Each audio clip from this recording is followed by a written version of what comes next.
Agustus 2020, Kecamatan Karangbahagia, Kabupaten Bekasi. Kepala Kantor Cabang BPJS Bekasi Cikarang, Ahmad Fahroni, memberikan bantuan secara simbolis kepada warga Karangbahagia. Siang tadi, Kecamatan Karangbahagia kedatangan Kepala Kantor Cabang BPJS Bekasi Cikarang, Ahmad Fahroni. Hadir juga sebagai undangan dari Komisi 4 Dewan DPRD Kabupaten Bekasi, Dr. Asep Surya Atmaja, beserta Babinsa dan Bimaspol. Juga hadir perwakilan dari seluruh perangkat desa yang berada di wilayah Kecamatan Karangbahagia, Kepala Puskesmas Karangbahagia, serta hadir juga sebagai tuan rumah Camat Karangbahagia Kartadi. Ahmad Fahroni, Kepala Kantor Cabang Cikarang, menjelaskan di hadapan awak media, program kami ada 4 diantaranya: tenaga kerja, kematian, hari tua, dan pensiun. Kebetulan hari ini kami memberikan secara simbolis terhadap 2 warga Kecamatan Karangbahagia yang meninggal bukan akibat kerja, jadi santunan kematian saja, ucapnya dia. Kenapa saya undang Dewan DPRD Kabupaten Bekasi, Dr. Asep Surya Atmaja? Beliau itu di Komisi 4 yang saat ini untuk memastikan penyerahannya agar bisa disaksikan oleh Dewan Komisi 4. Dan sekaligus beliau adalah mitra kerja dari BPJS Kesehatan dan Ketenagakerjaan. Karena Dr. Asep Surya Atmaja sekedar untuk memastikan, jadi beliau harus terjun langsung, ucapnya Kepala Kantor BPJS Cabang Bekasi Cikarang. 100 miliar tahun 2017, dalam artian semua non-ASN atau honorer itu bisa mendapat fasilitas dari BPJS Sostek. Besarannya sudah ada, yaitu 0,54%. Dalam artian hanya untuk, itu ada 4 manfaat sebenarnya apa yang saya tahu. Ini mengetahui ya. Pastinya untuk jaminan kecelakaan kerja dan untuk jaminan kematian. Saya harapkan kepada desa-desa ini harus benar-benar paham. Dalam artian kita aparat desa, kalau jaminan kecelakaan kerja itu begini. Misalnya kita dari rumah nih mau kerja, amin-amin, ternyata kecelakaan, ya kan? Nah itu sudah ditanggung oleh BPJS, oleh BP Jam Sostek dengan rumah sakit yang memang sudah kerjasama.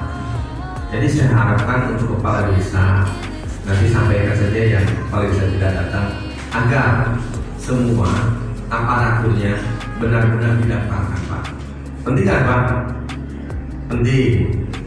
Terus penting banget, Pak. Jadi Bapak itu nanti kalau sakit, Bapak punya BPJS Kesehatan, ya benar, Bu Dokter, sudah IHC ya?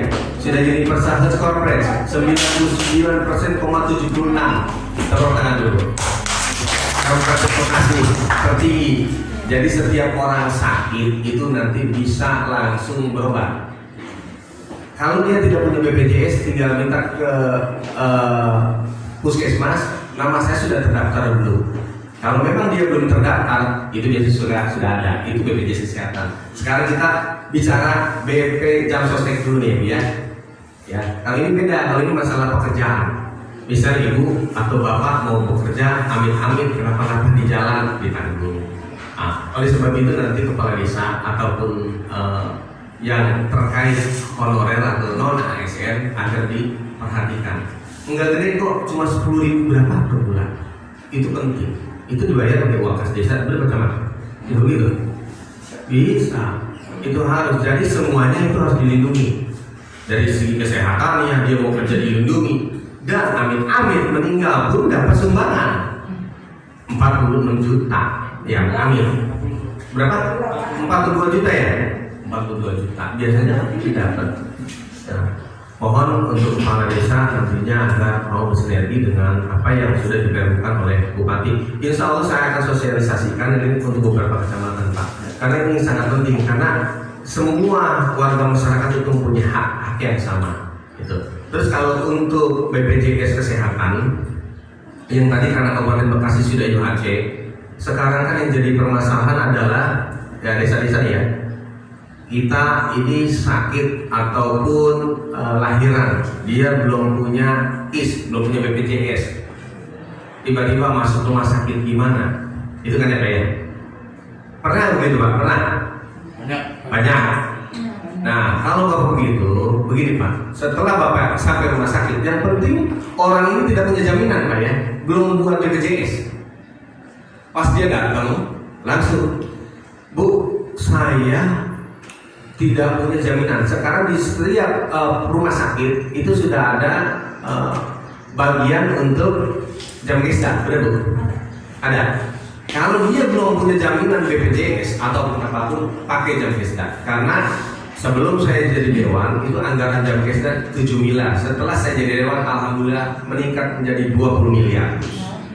Dalam artian kenapa saya tidak mau ada warga Kabupaten Bekasi sakit sampai jual rumah? Benar, saya nggak mau, Bu Kapuskes, ya, saya nggak mau ada warga sampai jual rumah karena sakit. Yang kedua, setiap saya rapat dengan dinas kesehatan, saya selalu menekankan jam sudah kurang apa enggak? Kalau kurang bilang, kita tambahkan lagi, karena saya juga bangga. Karena saya nggak mau masyarakat Kabupaten Bekasi yang notabene kaya raya sakit harus bayar ataupun harus jual rumah, saya nggak mau. Gitu. Jadi apapun ini sampaikan nanti ke orang terdekat atau masyarakat Pak. Apabila dia sakit, tidak punya jaminan, pakai jam kesda. Andai kata susah, datangin Kapuskes ya. Saya mau minta jam kesda. Ini jadi masalah kadang-kadang ini. Masyarakat tidak tahu gimana jam kesda. Ini apa ya? Ya Bu, puskesmas kami bisa kan fasilitasi jam kesda kan? Misalnya ada masyarakat itu sakit di rumah sakit, untuk membuat jam kesda ini bisa nggak? Untuk saat ini kita harus verifikasi dulu nomornya Pak. Iya, iya nih kata keluarga misalnya udah punya KTP. Bapak Rasep, beliau itu di Komisi 4. Yang saat ini ada sedang untuk memastikan penyerahannya juga bener enggak nih si BP Jam Sostek gitu kan, tidak hanya ini. Nah, beliau itu karena Komisi 4 mitra kerja dari BPJS Kesehatan maupun Ketenagakerjaan untuk memastikan perlindungan di warga Kabupaten Bekasi. Nah, setelah itu kami tidak lanjuti, sudah kalau gitu kalau pas untuk memastikan ya, karena memastikan beliau harus lanjut langsung. Itu salah satu kegiatan anggota dewan untuk memastikan stakeholdernya apakah sudah sesuai dengan BP Jam Sostek beda dengan BPJS Kesehatan. BP Jam Sostek banyak sekali keunggulan-keunggulan untuk masyarakat Kabupaten Bekasi, Jawa Barat.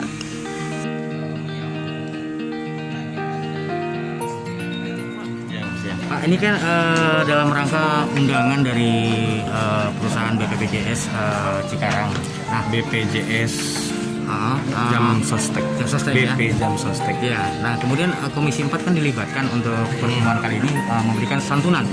Nah, menurut Pak Dewan seperti apa nih tanggapannya? Ya, saya melihat begini, BP Jam Sostek ini beda dengan BPJS Kesehatan.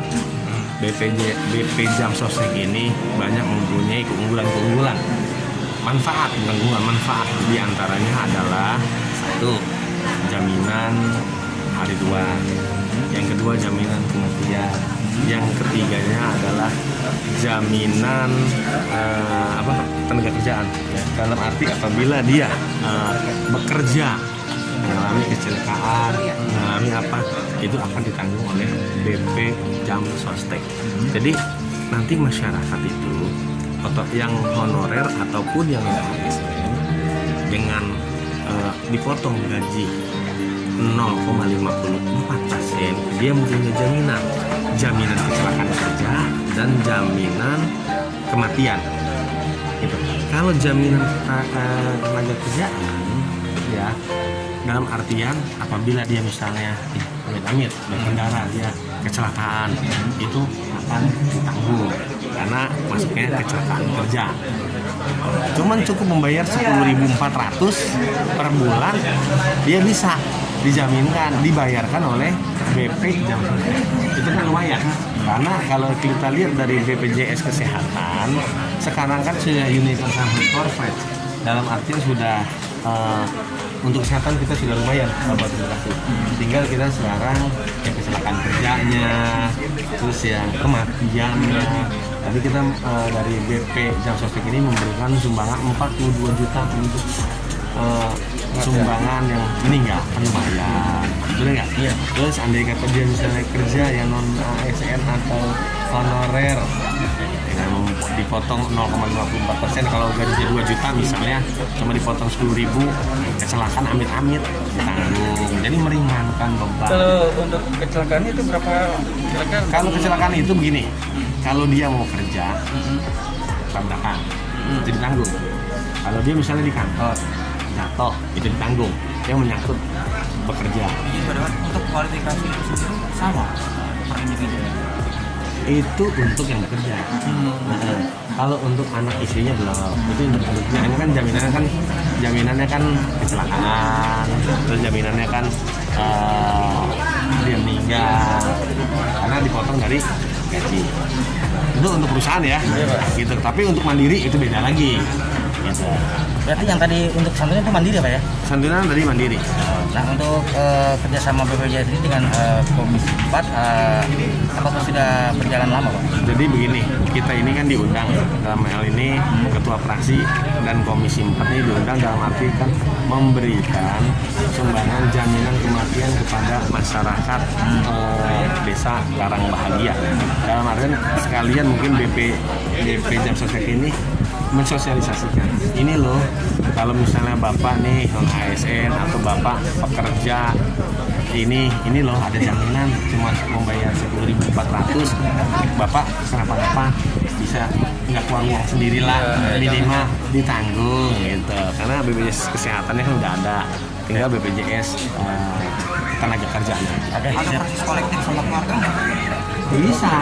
Bisa nanti itu dibicarakan lagi. Untuk sementara kan misalnya aparat desa nih, misalnya dia mau perusahaan dia membayarkan yang si pekerja, andai kata kenapa-napa bayarin sama perusahaan itu karena diambil dipotong gajinya 0,54%, dari 2 juta 0,54% cuma 10.000 sebulannya. Oke, tutup. Makasih Pak. Makasih.